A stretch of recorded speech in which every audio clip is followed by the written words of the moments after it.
AK-47 এর নাম শুনেছি, বাট বাস্তবে সরাসরি কখনো দেখিনি, বাট টিভিতে দেখেছি আর কি। তো এখন দেখলাম আমার সামনে AK-47 আমার দিকেই তাক করে আছে। তো পরিস্থিতিটা তো অবশ্যই অনেক বেশি ভয়ঙ্কর, ভীতিকর। এরপর তো অনেক বড় বড় আরো মেশিন গানও আনছিল ওরা, তো মাঝে মধ্যে ওগুলো ওরা ফায়ার করতো।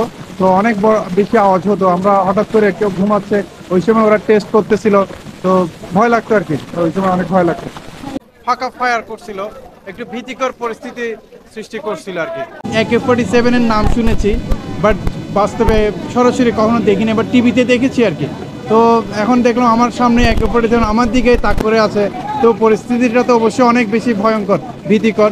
তো আমরা মনে মনে মনে মনে দোয়া করছিলাম, তারপরে আপনার এই ধৈর্য ধরে ছিলাম আর কি, আল্লাহর উপরে করছিলাম, আস্থা রাখছিলাম। তো এভাবেই কাটছিল আর কি, অনেক ভয়ঙ্কর ছিল। পরে আস্তে আস্তে আস্তে আস্তে আমরা এগুলো দেখতে দেখতে অভ্যস্ত হয়েছি আর কি। এরপর তো অনেক বড় বড় আরো মেশিন গানও আনছিল ওরা, তো মাঝে মধ্যে ওগুলো ওরা ফায়ার করতো। তো অনেক বড় বেশি আওয়াজ হতো, আমরা হঠাৎ করে কেউ ঘুমাচ্ছে ওই সময় ওরা টেস্ট করতেছিল। তো ভয় লাগতো আর কি, ওই সময় অনেক ভয় লাগতো। যখন ধরা জিম্মি হয়েছিলাম তখন থেকেই তো শুধু এই দিনটার জন্য অপেক্ষা করতেছিলাম, যে কখন আবার পরিবারের কাছে ফিরে যাব, ওদেরকে কখন একটু জড়ায় ধরবো, ওদের সাথে কখন নিজের বন্ধু বান্ধব আত্মীয় স্বজন সবাইকে কখন একটু দেখবো।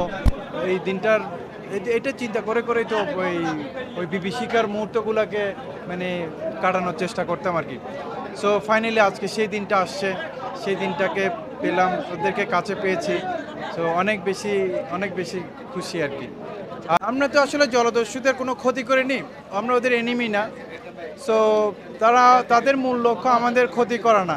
তারা নর্মাল সিচুয়েশনে দে ডোন্ট হার্ম, বাট যদি তাদের এগেনস্টে কিছু যায় বা তাদের জন্য হুমকি স্বরূপ কিছু হয়, সেক্ষেত্রে তারা তখন ইভেন অনেকে মেরেও ফেলছে, এরকমও প্রমাণ আছে। বাট আমাদের কারো গায়ে কোনো ধরনের করেনি, বিকজ আমরা শুরু থেকেই পজিটিভ ছিলাম, কোঅপারেটিভ ছিলাম। তো যার কারণে মানে আমরা এটা সুন্দরভাবে হ্যান্ডেল করতে পেরেছি আর কি। জলদস্যুরা আসার পরে আমরা যখন ওরা আমাদের একজনকে জিম্মি করলো, তখন আমরা সবাই আসলাম, সবাই সারেন্ডার করলাম আর কি। তো এরকমই ছিল। তো শুরু থেকে আমরা ওদের প্রতি ছিলাম, মানে ওদের কথা শুনতে হবে। আপনি ধরেন যে যখন হয়ে যাবেন, জিম্মি হয়ে যাবেন, তখন তো ওদের কথা শোনা ছাড়া আর কিছু করার থাকবে না। তো আমরা ওভাবে ওদের কথা মতোই চলার চেষ্টা করতাম। শারীরিকভাবে বলতে না, ওরকম কিছু করেনি, বাট মেন্টাল একটা প্রেশার তো অলওয়েজ ছিল। সো মেন্টাল প্রেশারটা সবসময় ছিল, যদি ওরা আমাদের শারীরিকভাবে কোনো ধরনের করেনি কাউকে। সবাই আমরা সুস্থ ছিলাম, বাট টুকটাক একটু এই অ্যালার্জি টাইপের সমস্যা হয়েছিল, একটু অনেকের মেজাজ খিটখিটে হয়ে গেছিল। বাট ফাইনালি উই রিকভার্ড মানে ভেরি ওয়েল।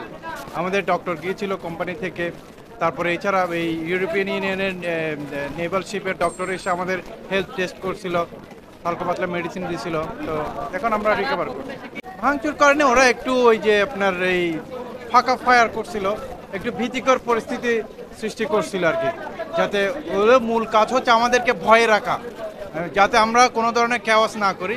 সো যার কারণে ওরা একটু করছিল, ফাঁকা ফায়ার টায়ার করছিল, একটু শাউটিং টাউটিং করছিল, বাট ভাঙচুর করেনি, ওরকম কিছু হয়নি।